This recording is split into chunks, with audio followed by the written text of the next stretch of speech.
Okay, it's day 107, and every once in a while I like to collect the dots, not just connect the dots. Look at all the videos from the previous day and see the threads, the common threads, and so forth. And the last video I did was about Heinrich Müller, and if you look at that jut chin and you look compare it to Bob Mueller, you'll see that there's some strong family ties there. And my intent here is not to out the Fourth Reich. That's not my intent. What I am saying, though, is it provides a framework for this series. And again, I did not go into this series with a Fourth Reich kind of theory at all. I just looked at the evidence around the national laboratories, around the Navy, around the whole nuclear investment, and what are they investing in? What are they investing in? They're investing in this, tunnel boring technology and these reactors and, weapons, and it's kind of like Krupp's. Everywhere you look, Krupp was a famous weapons manufacturer, and kind of Dow Chemical becomes that manufacturer in the United States. Well, if you look at Bob Mueller's dad, the one even purported father, it's all about dark weapons, Dow Chemical. He worked for Dow Chemical, and he worked for the Navy, and all these same investments. So nothing in this story, if you have that working theory, ever falls out. Everything just keeps making more and more sense. And again, I don't want to out the Fourth Reich. I don't, there's plenty of people that are doing that. I guess there's a great show called Nazi Hunters and so forth. But it does show you kind of how the common threads that are happening here. One is the Nazis were great at informants. They would turn everybody and their brother into an informant, and they would get some kind of compromise. And this was their, in Russia they called it compromat, and they took that in their intelligence service. And then the Eastern European Germans, Stasi, after the war, picked that up, and then the CIA. It's the entire basis of how the CIA starts. They walk into a room and they look at a board like this of 9 people, and they say, okay, how do we compromise him? Oh, well, he likes drugs. Well, how do we compromise him? He likes little boys. Okay, how do we compromise him? He likes to gamble. Okay, how do we compromise him? Well, he likes to cheat on his wife. Okay, great. Now we have a strategy. They don't go in and say, okay, what's the best thing to do here for the country?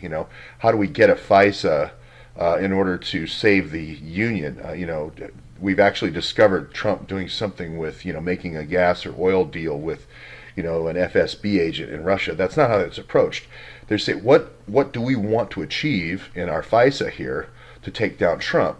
And then you say, well, there's that Carter Page kid. Let's get him to play the role on the right side, on the Republican side. And then there's that Bannon guy. We'll have him, we'll put him in the campaign on the Trump side, and then we'll do this on the Hillary side. That's how it's done. That's how they look at this. They scorecard the thing, and they say, well, we'll have 3 on that side, 6 on this side, or whatever. That's how the Nazis did things. And if you look at then the CIA, after most of the Nazis come here, Reinhard Gehlen and so forth, come here to Fort Hunt and become the basis of our CIA, that's how this particular moment in time is happening.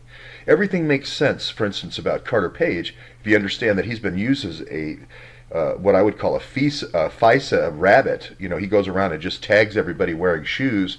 He goes and meets with a Russian guy, then tags a guy, and then all of a sudden we've got surveillance on whoever we want. That is how Carter Page is being used. Still, people don't have that concept yet. They don't realize that Carter Page has been used as an FBI informant since 2013. So they're all confused. Both sides of the media, the MSNBC is confused, Fox is confused, everyone's confused about Carter Page. How did he know all this stuff was going to happen, etc.? And they're also confused about timeline. They're confused that they think that the first FISA was in September. The first FISA wasn't in September. It was in May.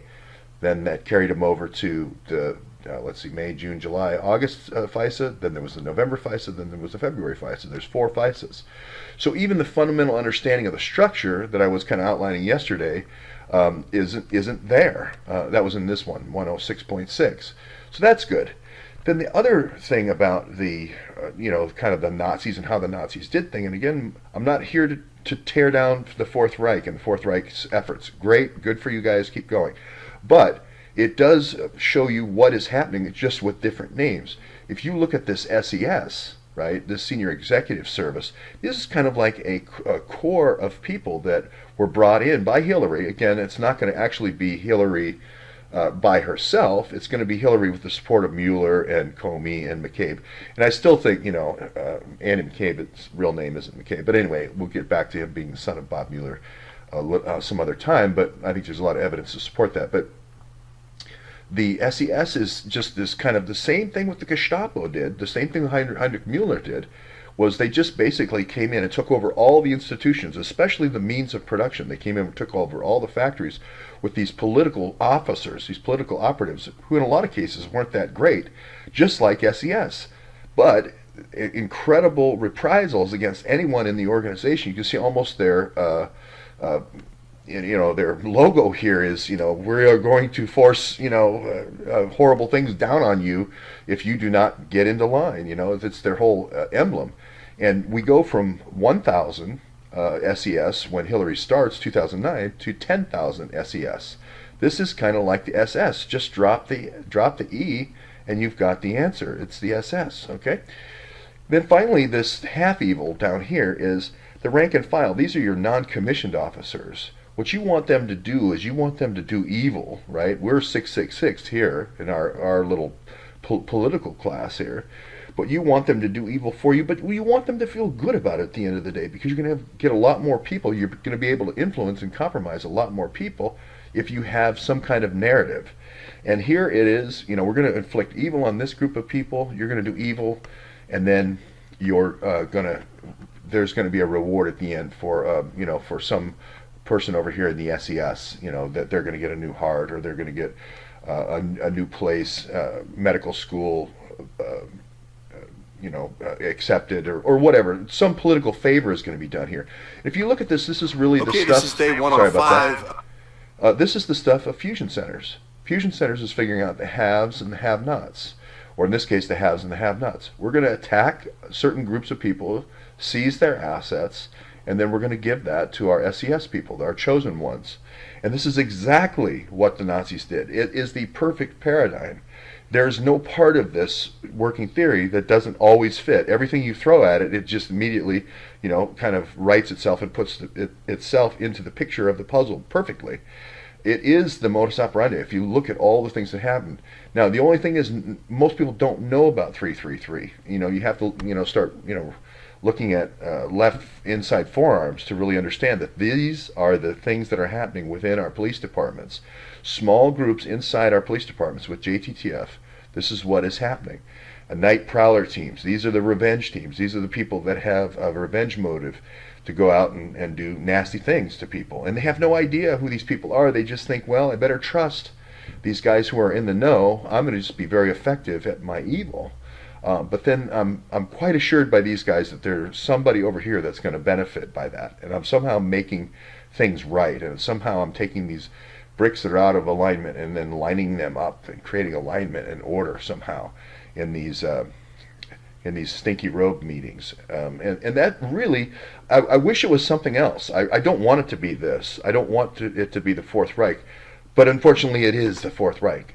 This is has become the overarching connective tissue where everything makes sense. Unfortunately, compromise everyone, make everyone an informant, and then we'll use them as we need them. We'll play the cards as we need them. Well, now they're in a jam because they've got 2s and 3s of all different suits, and it's tough.